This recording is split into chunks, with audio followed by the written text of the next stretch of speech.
अमृतसर की एक पुरानी चहल पहल वाली गली में हर सुबह एक खुशबू फैलती थी, गर्मा गर्म भटूरों की।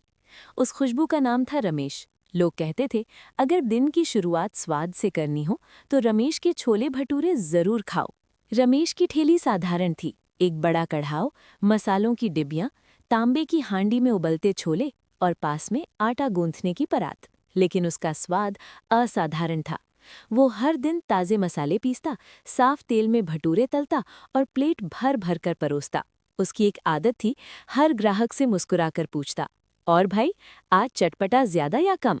रमेश की शुरुआत आसान नहीं थी। पहले वो एक होटल में बर्तन धोता था।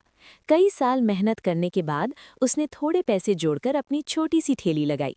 उसकी पत्नी सीता सुबह 4 बजे उठकर आटा गूंथने में मदद करती। बेटा राहुल स्कूल जाने से पहले प्लेटें साफ कर देता। धीरे धीरे उसकी ठेली मशहूर हो गई। ऑफिस जाने वाले, रिक्शा चालक, दुकानदार सब उसके ग्राहक थे। कई लोग तो अपने मेहमानों को भी खास तौर पर रमेश के यहाँ लाते। लालच का बीज। एक दिन रमेश ने हिसाब लगाया।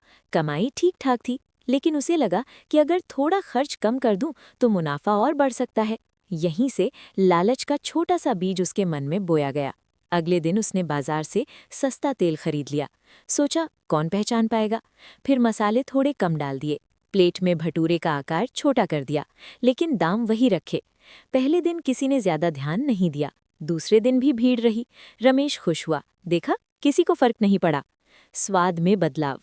लेकिन स्वाद छिप नहीं सकता। एक हफ्ते बाद ही पुराने ग्राहक मोहन ने कहा, रमेश भाई, आज छोले कुछ फीके लग रहे हैं। रमेश ने हंसकर बात टाल दी, अरे नहीं, बस तुम्हारी तबीयत ठीक नहीं होगी। धीरे धीरे और लोग भी यही कहने लगे। भटूरे पहले जैसे फूले फूले नहीं हैं, तेल की खुशबू अलग है। रमेश अंदर ही अंदर जानता था कि गलती उसी की है, लेकिन लालच उसे सच मानने नहीं दे रहा था।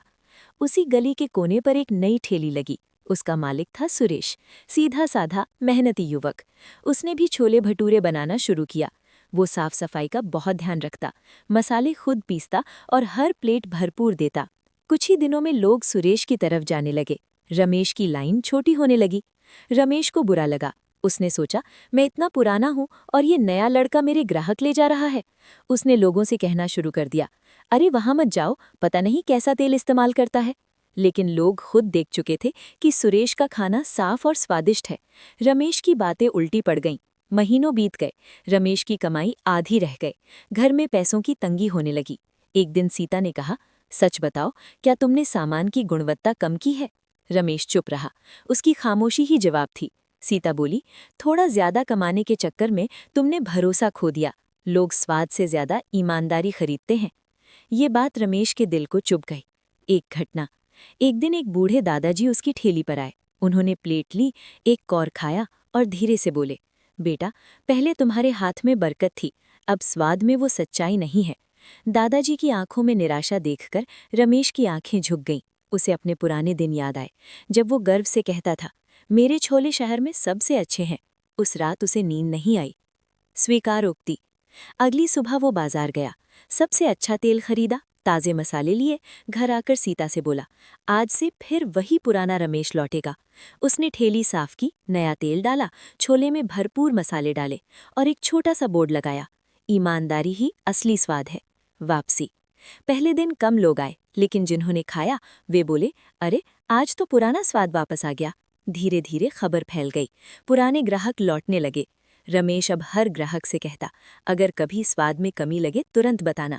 वो अब कम कमाई से भी खुश था, क्योंकि उसका भरोसा वापस आ रहा था। सुरेश से मुलाकात। एक दिन रमेश खुद सुरेश के पास गया और बोला, भाई, मैंने तुम्हारे बारे में गलत बातें फैलाई, माफ कर दो। सुरेश मुस्कुराया, गलती मान लेना ही सबसे बड़ी जीत है। दोनों ने तय किया कि वो एक दूसरे से सीखेंगे, न कि जलेंगे। नई शुरुआत। अब उस गली में 2 मशहूर ठेलियां थीं, रमेश और सुरेश। दोनों ईमानदारी से काम करते और ग्राहक खुशी खुशी खाते।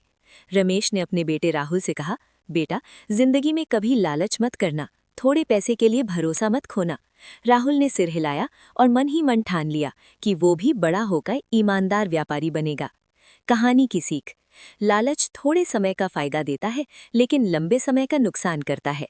ग्राहक सिर्फ खाना नहीं, भरोसा भी खरीदते हैं। गलती मान लेना कमजोरी नहीं, बल्कि ताकत है। अगर आपको हमारी कहानियाँ पसंद आई हों तो लाइक करें, शेयर करें और ऐसी ही प्यारी सीख देने वाली कहानियों के लिए हिंदी मनपसंद कहानियाँ चैनल को सब्सक्राइब ज़रूर करें।